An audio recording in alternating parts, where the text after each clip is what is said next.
الرحمن علم القرآن خلق الإنسان علمه البيان. اللہ رب العالمین نے قرآن مجید کے اندر بیان کیا قُلْ إِنَّ صَلَاتِي وَنُسُكِي وَمَحْيَايَ وَمَمَاتِي لِلَّهِ رَبِّ الْعَالَمِينَ. اے نبی کریم صلی اللہ علیہ وسلم آپ کہہ دیجئے میری نماز، میری قربانی، میرا زندہ رہنا اور میرا مرنا یہ ساری کی ساری چیزیں اللہ رب العالمین کے لیے ہے. یہ اللہ رب العالمین نے قرآن مجید میں اعلان کر دیا. کیا کہا؟ آپ اعلان کر دیجئے، آپ ان لوگوں کے سامنے بیان کر دیجئے، آپ ان کے سامنے یہ کہہ دیجئے کہ میری نماز، میری قربانی، میرا زندہ رہنا، میرا مرنا ساری کی ساری عبادتیں اللہ رب العالمین کے لیے ہے. معزز سامعین اکرام، خواتین حضرات، میرے بھائی اور دوستو، تمام قسم کی تعریفات و توصیفات اللہ رب العالمین کے لیے لائق و زیبا ہے، جس نے ہم تمام انسانوں کو پیدا کیا اور پیدا کرنے کے بعد ہمیں امت محمدیہ کے مطابق چلنے کا طریقہ بھی بتلا دیا، جس کے لیے اللہ رب العالمین نے ہماری رہنمائی کے لیے ہمیں سیدھا راستے پر چلانے کے لیے اپنے آخری نبی جناب محمد رسول اللہ صلی اللہ علیہ وسلم کو اس دار فانی کے اندر اپنا آخری رسول، اپنا آخری نبی بنا کر کے بھیج دیا. سامعین کرام، آج کے اس خطبہ جمعہ میں آپ حضرات کے سامنے جس موضوع پر گفتگو کرنا چاہتا ہوں، جس عنوان کو میں آپ کے سامنے بیان کرنا چاہتا ہوں، اس کو آپ نے سوشل میڈیا کے ذریعے سے گروپ وغیرہ میں آپ نے سن لیا ہوگا، آپ نے مشاہدہ کر لیا ہوگا. ویسے میں یاد دہانی کرا دینا چاہتا ہوں تاکہ آپ کو یاد ہو جائے کہ آج کے اس خطبہ جمعہ کا موضوع قبولیت اعمال کے شرائط، یعنی ہم جو عمل کرتے ہیں، چاہے وہ نماز ہو، روزہ ہو، زکوٰۃ ہو، حج ہو، یا اس کے علاوہ جو بھی اعمال ہیں، ان کے قبول ہونے کی شرطیں کیا ہے، آج کے خطبہ جمعہ میں انشاءاللہ اسی پر گفتگو ہوگی. اللہ رب العالمین سے دعا ہے کہ العالمین تو ہمیں صحیح بات اور سچ بات کہنے کی اور اسی طرح سے ہم تمام لوگوں کو ان باتوں پر عمل کرنے کی توفیق عطا فرما. میرے بھائی اور دوستو، ہم نماز پڑھیں، ہم روزہ رکھیں، ہم زکوٰۃ ادا کریں، یا اس کے علاوہ جو بھی نیک اعمال ہیں ان کو ہم پابندی کے ساتھ کرتے رہیں، ان پر عملی جامہ پہناتے رہیں، لیکن اگر ہمیں ان اعمال کا جو ہے بدلہ مکمل طور سے نہ مل پائے تو یہ ہمارے اور آپ کے لیے بہت بڑے خسارے کی بات ہے اور بہت بڑے افسوس کا مقام بھی ہے. اس لیے آج ان اعمال کو میں آپ کے سامنے ذکر کروں گا جن اعمال کو اگر ہم نے اپنی زندگی میں نافذ کر لیا تو ہماری ساری کی ساری عبادتیں اللہ رب العالمین کی بارگاہ میں قابل قبول ہو جائیں گی. لیکن اگر ہم نے اس کے برعکس کیا تو اس کے بارے میں اللہ تبارک و تعالی نے بیان کیا الذین ضل سعیہم فی الحیاۃ الدنیا، کہ جو لوگ دنیا کی زندگی میں محنت کرتے ہیں، کوشش کرتے ہیں عمل صالح کو اکٹھا کرنے کے لیے، نیکیوں کا انبار اپنے پاس جمع کرنے کے لیے، اپنی آنے والی زندگی میں آسانی پیدا کرنے کے لیے دنیا کی زندگی میں کوشش کرتے ہیں، لیکن ان کو پتہ نہیں ہوتا ہے کہ ہم نے دنیا کی زندگی میں جو بھی نیکیاں کی ہیں، کیا یہ ہماری نیکیاں اللہ رب العالمین کی بارگاہ میں قبول ہوئی یا ہماری نیکیاں یوں ہی رائگاں اور برباد ہو گئی. انہی کے بارے میں تذکرہ ہوگا. تو پہلا معاون سبب، پہلا سبب جس کو اگر ہم اور آپ لوگوں نے اختیار کر لیا، اپنی زندگی میں نافذ کر لیا، تو یقیناً اس میں ذرہ برابر بھی شک و شبہ نہیں ہے، اللہ رب العالمین ہماری ساری عبادتوں کو قبول فرما لے گا۔ تو سب سے پہلا معاون سبب ہمیں اور آپ کو اللہ رب العالمین پر توکل اور اللہ رب العالمین پر ایمان لانا ہے۔ ایک اللہ رب العالمین پر ہمارا ایمان اور ہمارا عقیدہ جب تک پختہ نہیں ہوگا، جب تک ہم اپنے دل سے غلط چیزوں کو یا غیروں کے سامنے سجدہ کرنے کو ترک نہیں کریں گے، اس وقت تک ہماری عبادت اللہ رب العالمین کی بارگاہ میں قابل قبول نہیں ہو سکتی ہے۔ رب العالمین نے کہا من عمل صالحا من ذکر او انثی، کہ جس بھی انسان نے عمل صالح کیا، جس بھی انسان نے دنیا کے اندر رہ کر کے نیکیوں کو جمع کرنے کی کوشش کی، نیکیوں کو اکٹھا کرنے کی کوشش کی، اللہ رب العالمین نے کہا وہ عمل کرنے والا چاہے کوئی عورت ہو چاہے کوئی مرد ہو، کوئی بھی عمل کرنے والا ہو، مرد ہوگا تب بھی، عورت ہوگی تب بھی، اللہ رب العالمین بیان کرتے ہیں من عمل صالحا من ذکر او انثی وهو مؤمن۔ رب العالمین نے آگے شرط لگا دیا، وہ شرط رب العالمین کا یہ ہے کہ وہ مومن ہو، اللہ رب العالمین پر ایمان رکھنے والا ہو، آخرت کے دن پر ایمان لانے والا ہو، اللہ رب العالمین کے پیدا کرنے پر ایمان رکھنے والا ہو، اللہ تبارک و تعالیٰ کی عبادت و بندگی کرنے والا ہو، تو ایسے شخص کے بارے میں یا ایسی عورت کے بارے میں اللہ رب العالمین نے کہہ دیا کہ ہم اس کو بہترین زندگی عطا کر دیں گے، ہم اس کی زندگی کو بہترین سے بہترین کر دیں گے۔ اور صرف رب العالمین نے یہ نہیں کہا کہ ہم بہترین زندگی عطا کر دیں گے، بلکہ اللہ رب العالمین نے کہا کہ ہم اس کو باقاعدہ اس کا اجر بھی عطا کریں گے۔ آخرت میں اللہ رب العالمین نے ایسے مومن بندے کے لیے اور ایسی مومن بندی کے لیے اللہ رب العالمین نے واضح کر دیا ہے قرآن مجید کے اندر کہ ہم اس کو بہترین اجر سے نوازیں گے۔ اس لیے میرے بھائی اور دوستو، قبولیت اعمال کے لیے سب سے پہلے ضروری ہے کہ ہمارا ایمان ایک اللہ رب العالمین پر ہونا چاہیے، اللہ رب العالمین پر ہمارا ایمان ہونا چاہیے۔ اس کا فائدہ بھی اللہ رب العالمین نے ایک دوسری آیت میں بیان کیا، وَمَنْ أَرَادَ الْآخِرَةَ وَسَعَى لَهَا، کہ جو شخص آخرت کے لیے کوشش کرتا رہتا ہے، آخرت کی تیاری کرنے کے لیے اس دنیا کے اندر عمل صالح کیا کرتا ہے، رب العالمین نے کہا کہ ہم اس کے اس نیکی کو قبول کر لیتے ہیں۔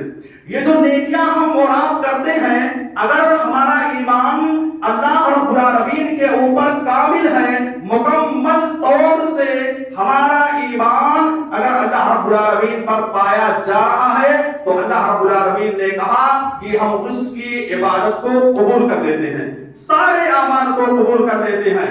لیکن اگر اس کے برعکس یعنی اس کے الٹا آ جائیے، ہمارا ایمان اگر اللہ رب العالمین پر کامل نہیں ہے، ایک غیر مسلم ایک اللہ رب العالمین پر ایمان نہ لانے والا بندہ اس دنیا کے اندر چاہے جتنی اچھائیاں کر لے، چاہے جتنی نیکیاں کر لے، چاہے نیکیوں کا ایک پہاڑ لا کر کے اپنے سامنے کھڑا کر دے، اس کی نیکی کو اللہ رب العالمین قبول نہیں کرے گا۔ کیوں؟ اس لیے کہ اللہ رب العالمین نے کہا وَهُوَ مُؤْمِنٌ، شرط یہ ہے کہ انسان مومن ہو۔ تو اعمال کے قبول کرنے کے لیے ضروری ہے کہ ہمارا ایمان اللہ رب العالمین پر ہونا چاہیے، تبھی جا کر کے اللہ رب العالمین ہماری عبادت کو قبول کر سکتا ہے۔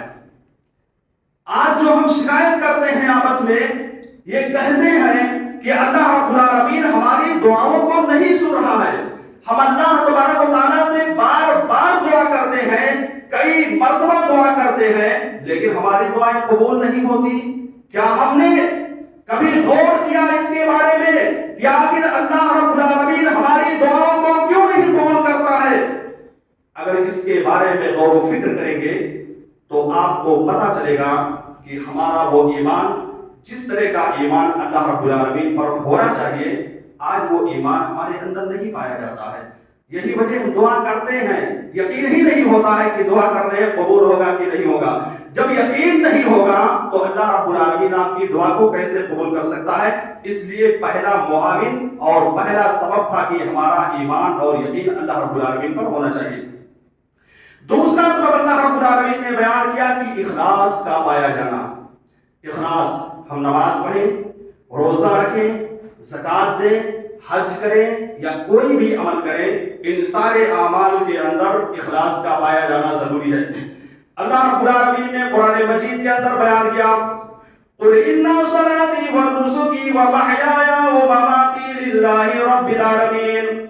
اے نبی کریم صلی اللہ علیہ وسلم، آپ کہہ دیجئے میری نماز، میری قربانی، میرا زندہ رہنا اور میرا مرنا، یہ ساری کی ساری چیزیں اللہ رب العالمین کے لیے ہے۔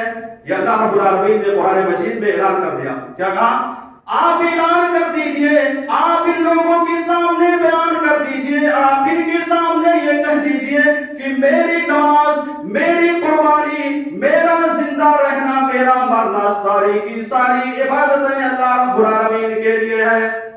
آگے اللہ رب العالمین نے بیان کیا، وَمَا أُمِرُوا إِلَّا لِيَعْبُدُوا اللَّهَ مُخْلِصِينَ لَهُ الدِّينَ حُنَفَاءَ، کہ اے لوگوں تمہیں حکم دیا گیا ہے کہ تم ایک اللہ رب العالمین کی عبادت و بندگی کرو۔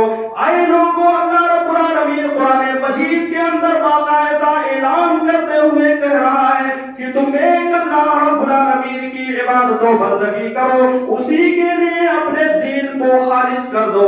یہ اللہ رب العالمین نے اس آیت کریمہ کے اندر بیان کر دیا۔ اسی لیے میرے آقا جناب محمد رسول اللہ صلی اللہ علیہ وسلم نے آج سے تقریباً 1400 سال پہلے یہ اعلان کر دیا تھا۔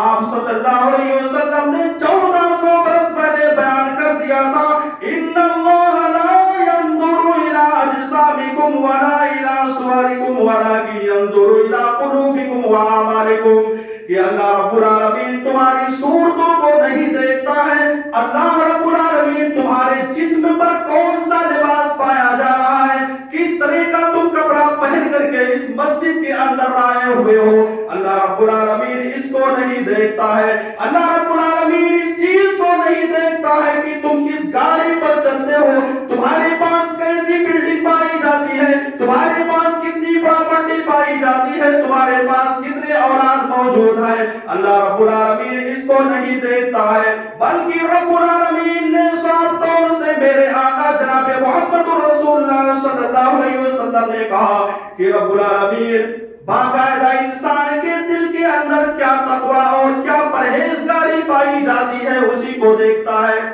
پتہ یہ چلا کہ اللہ رب العالمین دل کے اندر کتنی تقوی اور کتنی پرہیزگاری پائی جاتی ہے اسی کو دیکھتا ہے، ہمارے اموال کو نہیں دیکھتا ہے، ہم کتنے بڑے بلڈنگ والے کیوں نہ ہو جائیں، کتنی زیادہ ہمارے پاس گاڑیاں کیوں نہ ہو جائیں، کتنے بہترین گاڑی میں سوار ہو کر کے چلنے والا انسان کیوں نہ ہو جائے، اس چیز کو نہیں دیکھتا ہے۔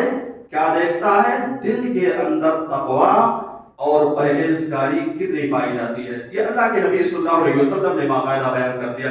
اس لیے اخلاص کا پایا جانا ہماری عبادتوں کے اندر انتہائی زیادہ ضروری ہے۔ اگر اخلاص نہیں پایا گیا تو پھر ہماری عبادت اللہ رب العالمین کی بارگاہ میں قابل قبول نہیں ہو سکتی ہے۔ تو یہ دوسرا سبب ہے جس کو اگر ہم اپنی عبادت کے ساتھ جوڑ لیں، اپنی زندگی میں اس دوسرے سبب کو پیدا کر لیں، تو یقیناً اس میں کوئی شک نہیں ہے اللہ رب العالمین ہماری دعاؤں کو قبول کر لے گا۔